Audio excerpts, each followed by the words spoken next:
The abusive relationship that America and the people who live in America has with Black, Salon, and African Americans, it has to stop.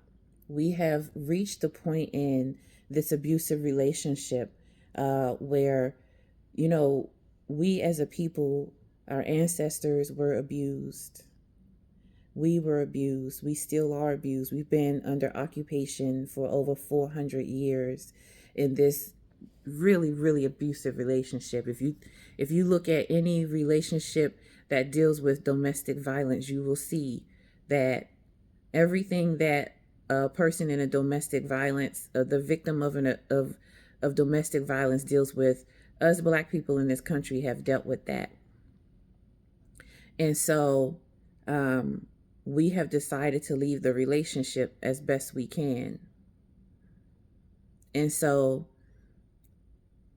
naturally, the abusers are like demanding that we come out and help y'all so that y'all can continue abusing us. And we've decided that we're going to leave that relationship.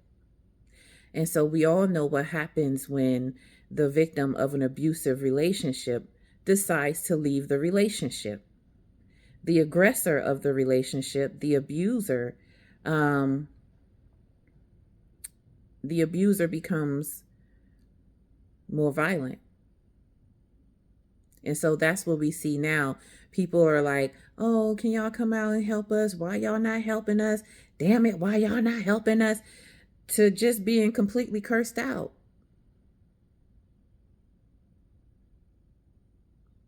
This is that abusive relationship. Our ancestors, when they were freed and Abraham Lincoln um, uh, gave them land to live on, because that's what they asked for.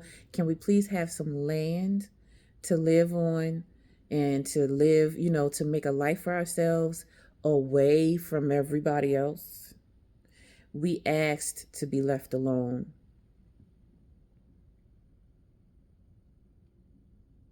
And then, you know what happened after that. So, this abusive relationship, we are looking at the end of an abusive relationship and all that encompasses that abusive relationship. So, if y'all want to see better, until y'all do right by us, you're not going to see better. You're not going to see better. True democracy, it benefits everybody equally. So right now, this is the separation of the wheat and the tares, and there are a lot of tares in the wheat that's out there protesting, and a lot of those people just want all of this to go away. They just want to feel better. They just want to do better for themselves. But the moment things change for their good, there is no true contrition of heart. It's just, I want my stuff back. I want back what I always had. But when you get it, are you going to then turn around and say DEI?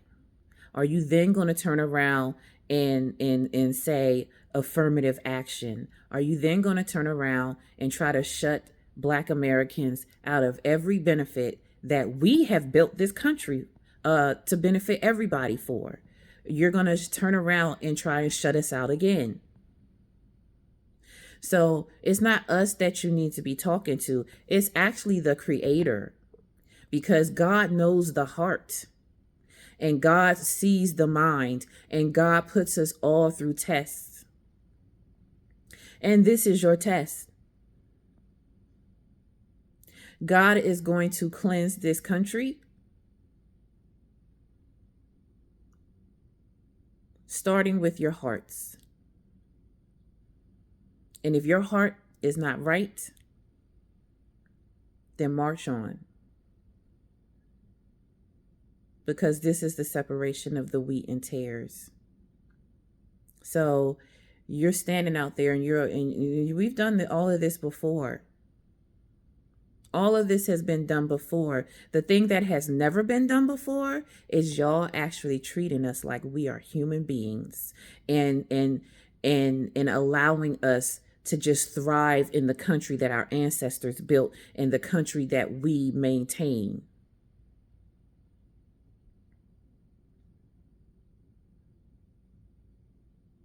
That's what's happening.